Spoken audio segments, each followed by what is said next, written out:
When the House managers gave you their presentation, when they submitted their brief, they repeatedly referenced Hunter Biden and Burisma. They spoke to you for over 21 hours, and they referenced Biden or Burisma over 400 times. And when they gave these presentations, they said there was nothing to see, it was a sham. This is fiction. In their trial memorandum, the House managers described this as baseless.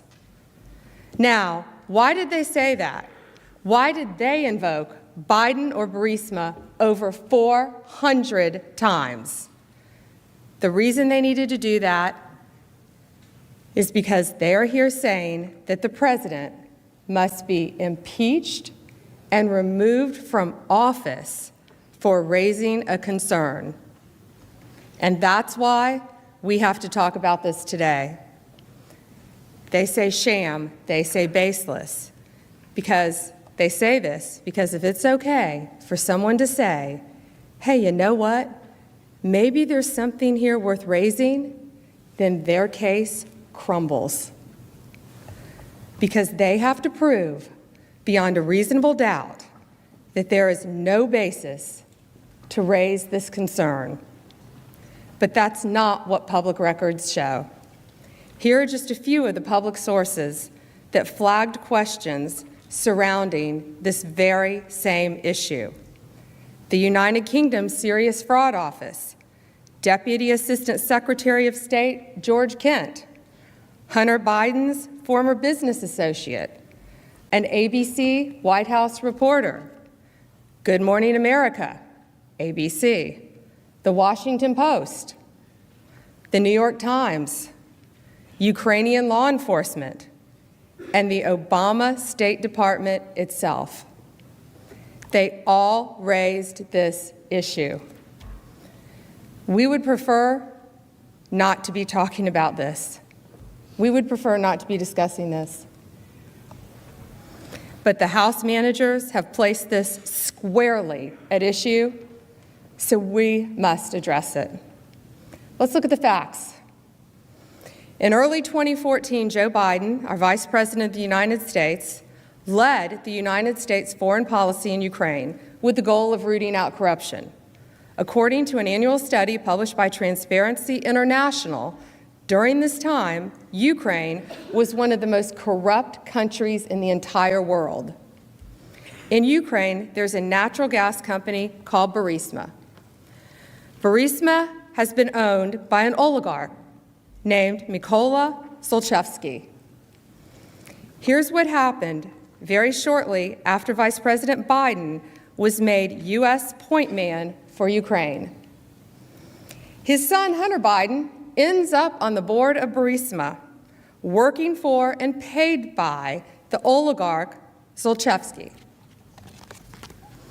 In February 2014, in the wake of anti-corruption uprising by the people of Ukraine, Zlochevsky flees the country, flees Ukraine. Zlochevsky, the oligarch, is well known.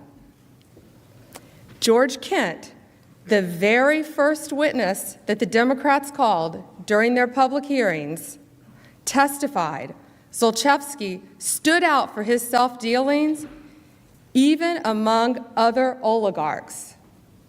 House managers didn't tell you that. Ambassador Kurt Volkler explained that Burisma had a, quote, very bad reputation as a company for corruption and money laundering, end quote. House managers didn't tell you that. Burisma was so corrupt that George Kent said he intervened to prevent U.S. aid from co-sponsoring an event with Burisma. You know what this event was?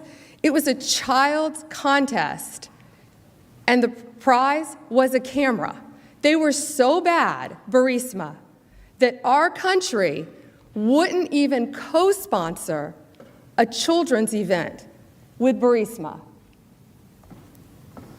In March 2014, the United Kingdom Serious Fraud Office opens a money laundering investigation into the oligarch Zlochevsky and his company, Burisma. The very next month, April 2014, according to a public report, Hunter Biden quietly joins the board of Burisma. Remember, early 2014 was when Vice President Biden began leading Ukraine policy. Here's how Hunter Biden came to join Burisma's board in April 2014. He was brought on the board by Devon Archer, his business partner. Devon Archer was college roommates with Chris Hines, stepson of Secretary of State John Kerry. All three men, Hunter Biden, Devon Archer, and Chris Hines, had all started an investment firm together. Public records show that April 16, 2014, Devon Archer meets with Vice President Biden at the White House. Just 2 days later, on April 18, 2014, is when Hunter Biden quietly joins Burisma, according to public reporting. Remember, this is just 1 month after the United Kingdom Serious Fraud Office opened a money laundering case into Burisma. Hunter Biden joins their board.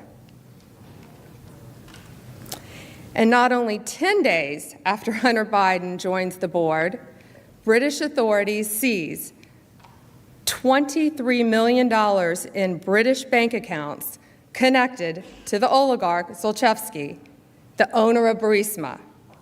Did Hunter Biden leave the board then? No.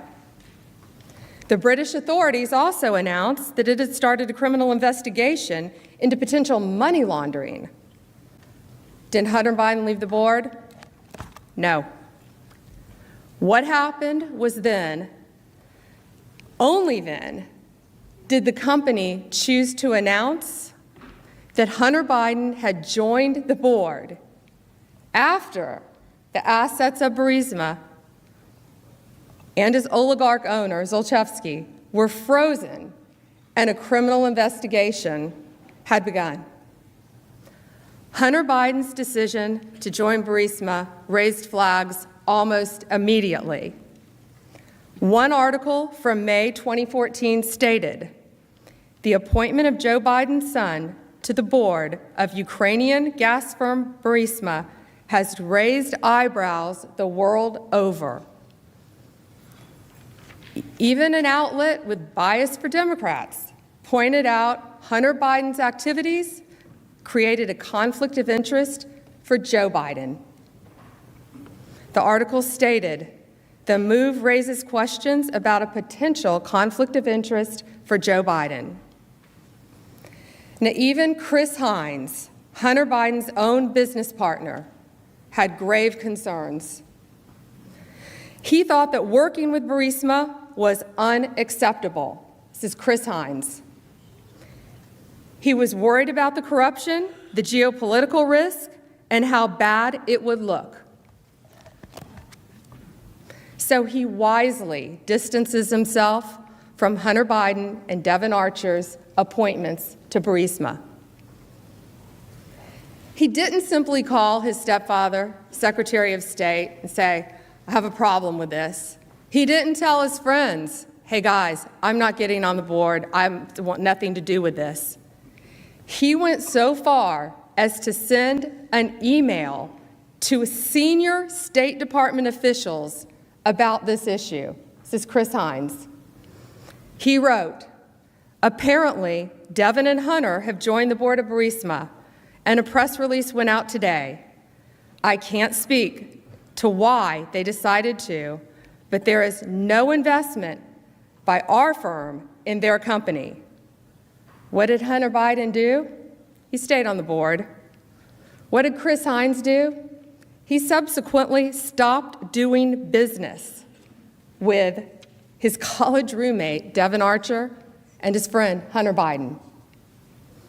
Chris Hines' spokesperson said, "The lack of judgment in this matter was a major catalyst for Mr. Hines ending his business relationship with Mr. Archer and Mr. Biden."